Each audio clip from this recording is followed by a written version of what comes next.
King Arthur is epic with a capital epic. I mean, this is a whole goddamn mythology. Why King Arthur doesn't have its own interconnected movie franchise like the MCU, I have no idea. But let's do an interconnected video franchise, starting with me pointing out that this epic was rewritten a bunch of times with two defining versions, the foundational OG versions of King Arthur, if you will, written by Geoffrey of Monmouth in the year 1136, and another version was written by Chrétien de Troyes, written about 40 years later. And these two are mostly what I consider the definitive version of King Arthur. And that version starts with a horny man. I mean that's kind of the origin of all that's the origin of all life, if you really think about it. This horny man in question was a king, and his horniness was thirsting for a woman named Igraine. But unfortunately, Igraine was already married to the king's friend Gorlois, the Duke of Cornwall. So King Uther, that's his horniness's name, King Uther and his friend Gorlois, they decided It's okay when it's in a three-way. It's not gay when it's in a three-way. No, they didn't. Although maybe the king would have been down with putting two sausages in a bun. But when he dirty talked the Duchess Igraine at dinner and he invited her for two buns, one sausage. No, wait, the other way around. That's the funniest. Two sausages, one bun. When he invited her for a little kinky threesome, she was like, Ugh. Brother, ugh. and she snitched on the king to her husband, the Duke, and the Duke was pissed off. And so the Duchess and the Duke left the king's dinner and castle without saying goodbye. Now, I don't know how much you know about kings in the fictional 5th century version of Britain, where this all takes place, by the way, but kings suggesting a threesome is all good, but leaving a dinner without saying goodbye? Unforgivable. Especially when his horniness was chasing a nut. So King Uther was so offended by this that he decided to go to war against the Duke. King Uther raised his army in the name of thirst and laid siege to the Duke's kingdom, but the Duke was ready for his horniness and barricaded himself and the Duchess behind his city walls, prepped with enough food to outlast the siege, outlasted for so long that the king's troops got weary, and then even longer, to the point that some of the troops starved. A siege that doesn't go well is usually very devastating for the besieging party, and this siege wasn't going well for the king at all. So he had a decision to make: masturbate to get it out of his system, or keep waging war to get that nut. And obviously the king, he was like,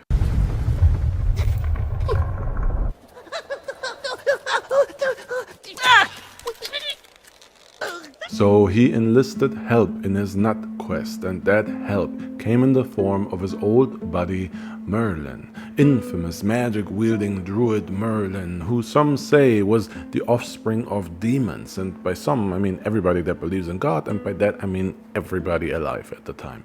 Merlin was unpopular and feared, but King Uther didn't care for that, only for Merlin's power. So he told Merlin of his blue balls, and Merlin told the king that he can definitely hitch the date doctor this entire situation, but only on one condition. Once Uther nuts in Igraine, she will be pregnant, and Merlin wants that baby. And to that, King Uther said, No risk, no fun. Das ist mein Motto. And so they struck a deal and then hatched out a plan that went as follows. His horniness and his troops would retreat from the siege, which would surely make the Duke chase them, and once the Duke was away from his castle, Merlin would use his magic to shapeshift King Uther into the Duke, so that the shapeshifted King Uther, now looking like the Duke, can walk into the castle, meet the Duchess, pretend to be her husband, tell her that the war is won, and to have celebratory sex with him. That was the plan, and that is literally exactly what happened, down to the last detail. And after the shapeshifted King Uther was done with the celebratory sex and the Duchess was asleep, King Uther snuck away back to his troops. The next morning, the Duchess woke up to her young daughter Morgan, waking her up crying, telling her that Daddy had died, And when the Duchess ran down to receive the returning soldiers, they presented her with the Duke's dead body and told her that last night, after chasing the king's retreating troops, they ran into an ambush, and the Duke was killed by archers. Needless to say, the Duchess was mad confused about who she made love to that night. I don't understand. I don't understand, bitch. I don't understand. I don't understand, bitch. Also, she had bigger things to deal with, like the Duke's funeral and the safety of their lands. But just days after she put the Duke into the ground, King Uther already approached her with peace terms. With the Duke dead, the king said that he can only promise the safety of her people and her family if the Duchess agrees to marry him. And so, His Horniness married the Duchess Igraine and got to bust many more nuts, and eventually Igraine, now wife of King Uther and thus Queen of Britain, became pregnant and gave birth to a boy whom they named King. But for now he was just Arthur, because Uther was still king, obviously. And as Uther grew older, he got a little obsessed with a legacy Merlin had once told him about how one day there once will be a great king who unites all of Britain. And since Uther was king of Britain but at constant war with the Saxons, and many of the nobles of Britain didn't like Uther sitting on the throne, so he was far from fulfilling that prophecy from uniting Britain, and he decided that the best way to become that chosen one and unite the country is to build a new capital with a massive castle and make all the other nobles and vassals pay for it with increased taxes.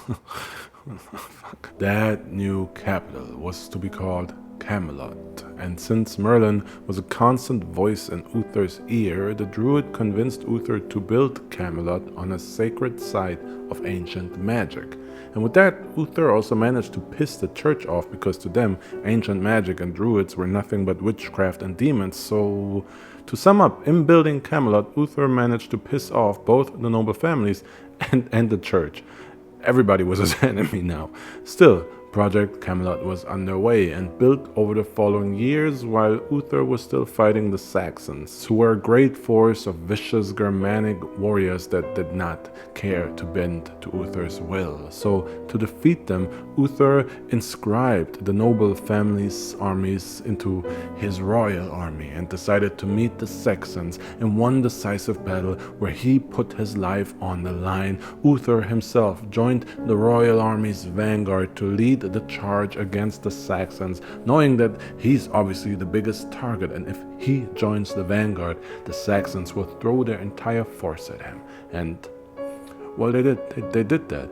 Once they saw King Uther lead the charge, the Saxons engaged with their full force, holding nothing back. And once the battle was on, Uther signaled for the troops he had hidden in the forest nearby, the nobles' armies. That was his plan all along, to draw the Saxons in, flank and trap them with hidden reinforcements. But the nobles betrayed him, because surprise, when you mess with both people's money and their faith, they're probably not going to be willing to die for you. So the nobles and their forces stayed hidden and just watched Uther and his men fight, outnumbered against the overwhelming force of the Saxons. But Uther, man, he held a speech for the ages, and in the face of certain defeat, he told his troops, What do we say to the god of death? and they fought off the Saxons, made them retreat, and got to live another day.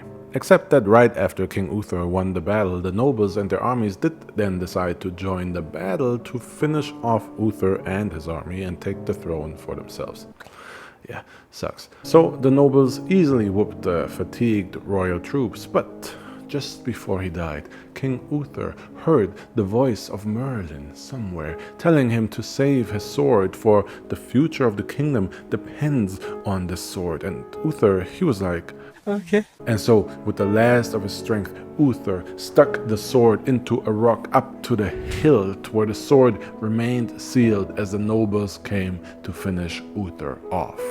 The king was dead, and so, long live the king, right? Richtig. No. Everybody that took the throne ever since Uther died shortly died on the throne after, and the throne seemed to be cursed. It took all the wannabe king's lives, and eventually people connected this curse to that former king's sword stuck in that rock. So a legend formed that to be king, one has to pull the sword from the rock and wield it to be the new rightful king. And before long, everybody, from warrior to noble to peasant, everybody tried their luck with the sword. Like, Are you even pulling? Are you on my team? Just represent, pull. All right, let's go. but no one could pull out the sword, which only added to its legend and somehow also to that legend's credibility. So soon enough, the sword became the requirement for any future king. And since no one was able to wield the sword, the throne of Britain soon remained vacant.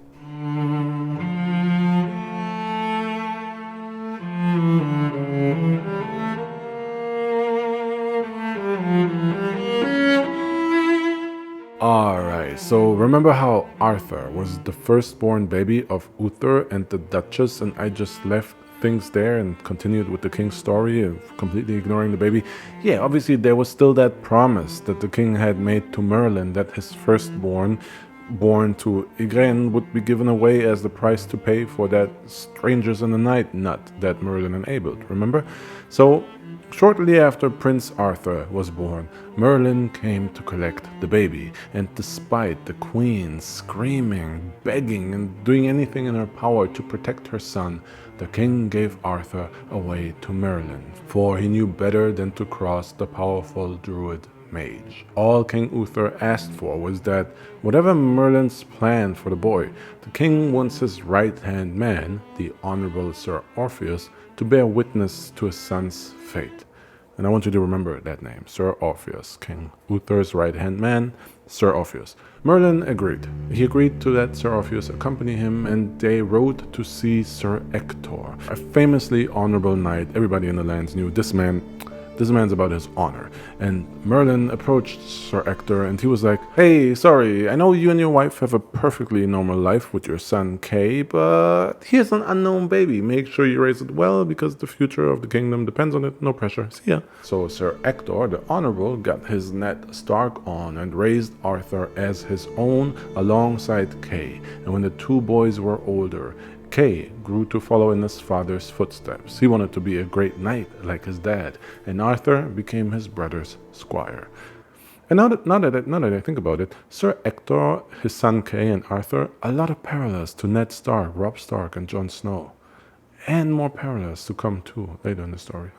Maybe I should do a video about the mythology and history that inspired Game of Thrones. Like all great knights, Sir Kay's dream was to one day compete in the big yearly jousting tournament in the capital, which was basically the big leagues for knights, but lower level knights like Kay first had to gain some fame in the minor leagues. So Sir Ector, Sir Kay, and Arthur traveled to the capital to compete in the big yearly knight tournament, which for the past couple of years took place on a site where the king's legendary sword, still buried in that rock, was on full display for all knights to try. It's like those punching power machines at carnivals in a way. Everybody could, get their man on and try to pull the sword out. But since no one could even move the sword an inch, it was more of an attraction than a realistic challenge. But the sword was there for all to see nonetheless. Not important to Sir Kay though, because what was important to him was winning his sword fights to rise up the ranks, and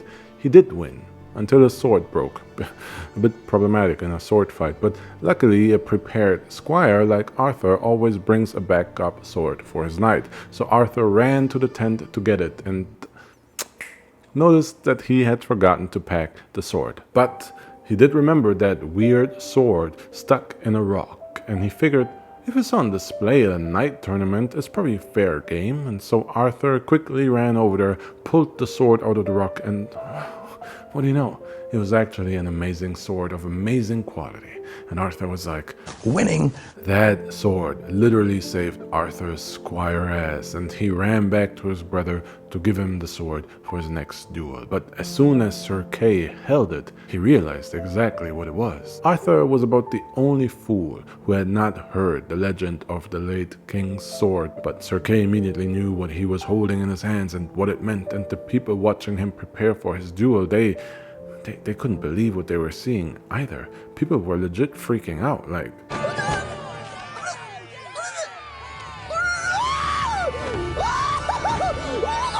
And quickly a crowd formed around Sir Kay holding the sword of prophecy, and as quickly as the crowd had formed around Sir Kay, it knelt down in front of him, in front of their new king. Then the archbishop appeared and asked Sir Kay if it was truly him who had pulled the sword from the rock, and Sir Kay looked around at the people kneeling in front of him, looked at his dad, the honorable Sir Ector, who himself looked at his son in amazement. Sir Kay looked at his brother Arthur, who had given him the sword and had no clue what the F was going on, and then Sir Kay looked at the archbishop, who again repeated the question, "Did you pull that sword out of that rock?" And without missing a beat, Sir Kay said, I actually did it myself. Yeah. Nice. But as soon as he said that, he looked at his honorable father again, saw him getting ready to kneel in front of his son, his king, and Sir Kay, he couldn't do it. Nah, it wasn't me. I'm sorry, it wasn't me. I didn't pull out the sword. In fact, I never pull out anything. Just ask my baby mamas, am I right?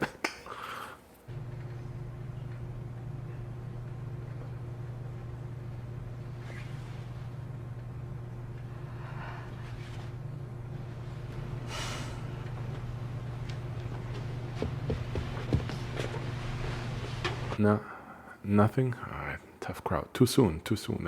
Anyway, I didn't pull out the sword. Arthur pulled out the sword. And with that, Sir Kay handed the sword over to Arthur. And all the people who were already kneeling just awkwardly shuffled over to Arthur, feeling kind of stupid about this whole prophecy thing right now. But hey, new king. Yay. And to confirm that he did, in fact, pull out the sword, Arthur stuck it back in the rock, and about all of the knights present tried to pull it back out, but none could, until Arthur easily pulled it out again with one hand. This confirmed it. Arthur was now. And just as soon as that was true, the mysterious Merlin appeared out of nowhere to stand by Arthur's side, to the shock of all, for these God-fearing people of Britain truly feared this supposed demon spawn, Druid Merlin, and they backed away with a quickness. Well, not really, because they're still underneath, so shuffling away awkwardly, probably in pain too, because gravel, knees, not a good combination. But anyway, as Merlin approached King Arthur, he told him loudly for all to hear, "Not only are you king because you hold the sword, boy, but you are king because it is your birthright. You are the son of the late, great, and honorable King Uther, who had you one night when he disguised himself as a woman's husband to kind of sexually assault her." I forgot about that. Never mind. Let's strike the honorable and the great, but you're the son of the late, just the late, King Uther. You, Arthur, are the rightful heir to the throne. And Sir Orpheus, who had accompanied Merlin when he handed the baby to Sir Ector. Remember Sir Orpheus, Uther's right-hand man, who I asked you to remember? Sir Orpheus confirmed that he was there and that this boy, Arthur, raised by Sir Ector, was actually the late king's son. And with that testimony, everybody just shuffled closer on their knees again, getting kind of tired of this whole thing and realizing there's a reason people don't give blowies on gravel or Anyway, even though he was the king of prophecy, all the nobles still didn't approve of this bastard peasant. They didn't accept him as their king, so what did Arthur do to convince them? Kill them all. This squire boy grew some balls with a quickness, and King Arthur went to war against all the nobles, conquering Ireland, Iceland, Norway, Denmark, and eventually he truly ruled over absolutely all of Britain. And over the years, the kingdom prospered under his rule. With no more ongoing wars and no bitchy nobles, peace had finally arrived in Britain, and the people were as happy as they had ever been under the rule of King Arthur. And there was only one problem remaining in the kingdom. After all this warfare, after all these noble families gearing up to take down King Arthur and his father before him and bickering over the vacant throne, there were a lot of knights without lords in the country, and these dishonored rogue knights without a home now roamed the lands and stole from those who couldn't oppose them. These rogue knights, masterful artists in the art of killing, were now the most dangerous criminals, and soon it became King Arthur's main duty to bring these rogues to justice, particularly one of them, a former king who was disgraced in King Arthur's ascension, but still was as deadly a warrior as in his heyday, and he was the Black Knight.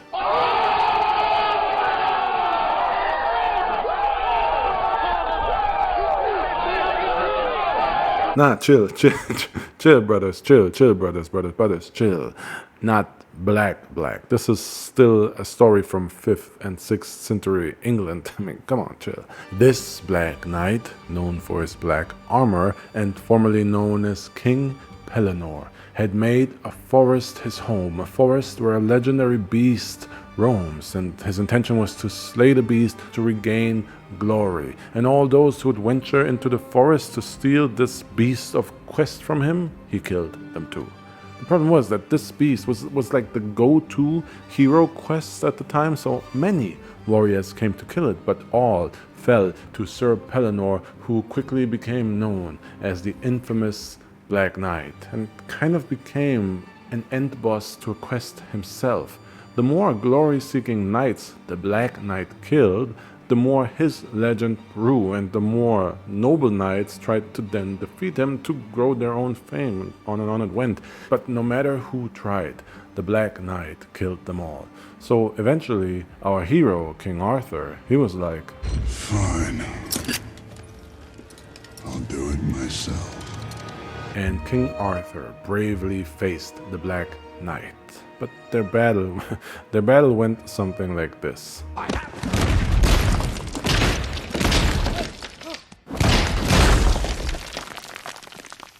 Yeah, Arthur absolutely got his cheeks clapped by dude. I mean, man, the Black Knight even broke Arthur's sword. Yeah, the sword of prophecy, that sword, the Black Knight just shattered it and kept on whooping Arthur to the point where our great hero passed out on his own horse, and the horse then ran back home to Arthur's castle in fear to bring him to safety.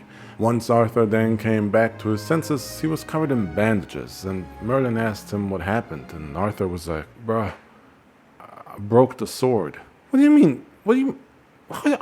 Bro, that sword didn't even break when your dad stuck it in a freaking rock. Yeah, about that's totally unrealistic, by the way. I never understood how that worked. Like, how can you put a sword in a rock? So he told Merlin about the battle with the Black Knight, and Merlin luckily had the ancient version of steroids to gear King Arthur up for a rematch. Merlin and Arthur traveled to a mysterious lake that was covered in mist, and then Merlin cast some magic to dispel all that mist, and it revealed the arm of a woman sticking out of the middle of the lake, holding a powerful magic sword in her hand, Excalibur.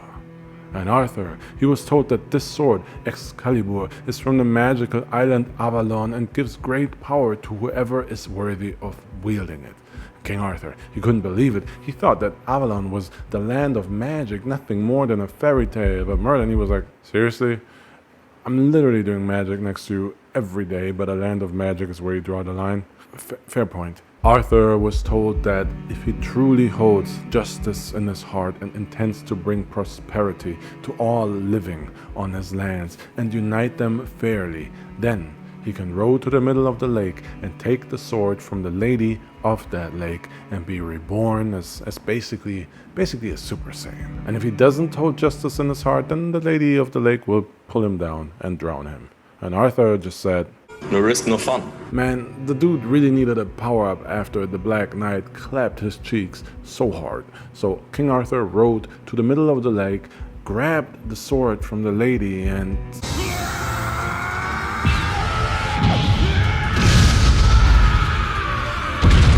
He was worthy. No drowning. Arthur just leveled up hard. And then our hero told Merlin, "Come on, we got ourselves a Black Knight to kill." And Merlin said, "I'm pretty sure he prefers African American Knight." Thank you.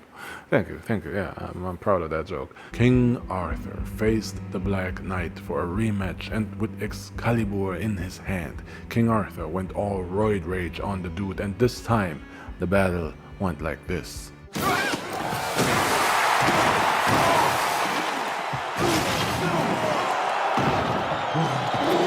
And after the Black Knight was defeated, he asked Arthur to please have mercy, for if Arthur kills him, who will defend his family from all the rogue knights that roam these lands and his forest? And Arthur told him, "Don't worry, I'm a huge supporter of Black Knight Lives Matter." And so he let the Black Knight live and let him serve to help King Arthur protect these lands and bring justice and peace to the kingdom. And so King Arthur and Merlin gained a powerful ally, and as they traveled back home, Merlin told King Arthur that, by the way, while the sword's power is amazing, the real magic lies in the sword's sheath. For whoever carries the that's a tough word.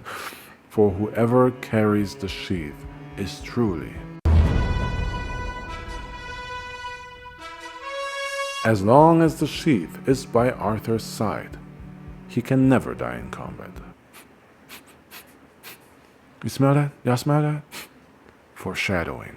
After the Black Knight joined King Arthur's side, bringing all the other rogue knights to heal was just a matter of time, and soon enough the kingdom was peaceful once again, until one of Arthur's allies sent word to the king for emergency support. This ally was King Leodegrance, king of Camelot, not to be confused with Camelot, the proposed new capital of the kingdom whose construction was started by King Uther in the first part of the video, and which I never mentioned again because Uther basically got killed right after that and had nothing to do with Camelot, so instead it really became King Arthur's project, and in short, Camelot was still under construction under King Arthur, by the way.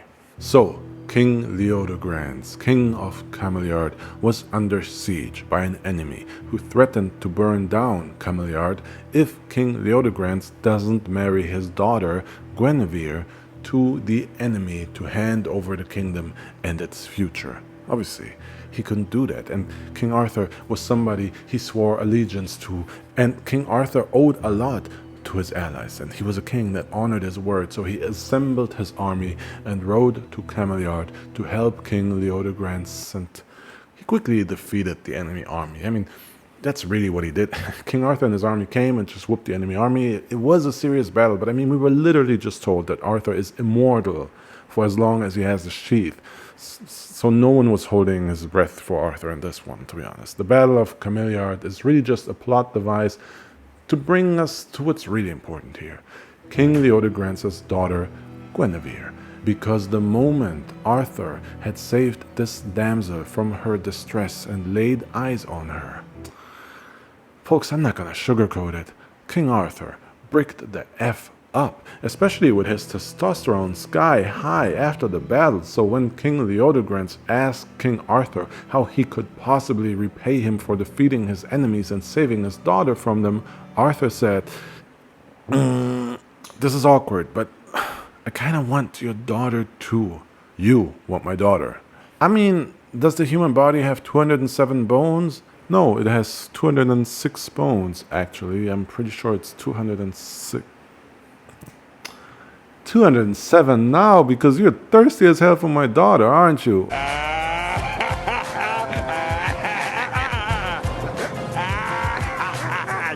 So, yeah, they high-fived, and the king who had just asked King Arthur to fight a war against thirsty men who wanted his daughter decided to reward thirsty King Arthur by giving him his daughter.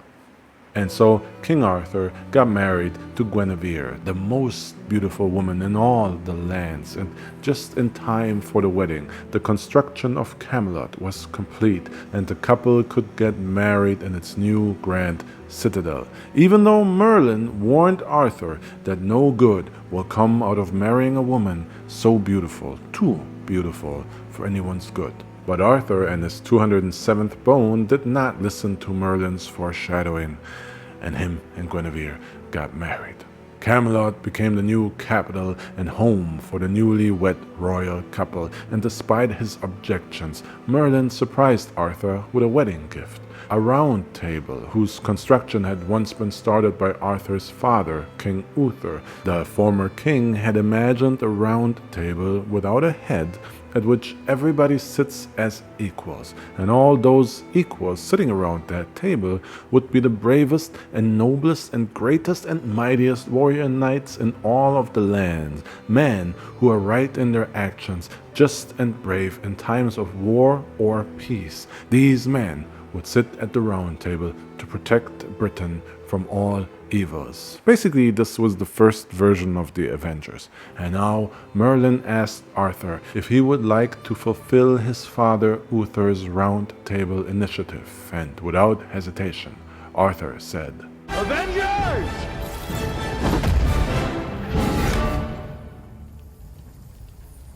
Assemble. And from then on, every single knight in the kingdom aspired to one day join the Arthur Avengers, for they were the heroes who kept the peace in Britain. And one day, one of those knights joining the Round Table in the near future and turning the life of King Arthur upside down would be Sir Lancelot the Great. But that's a story for another video.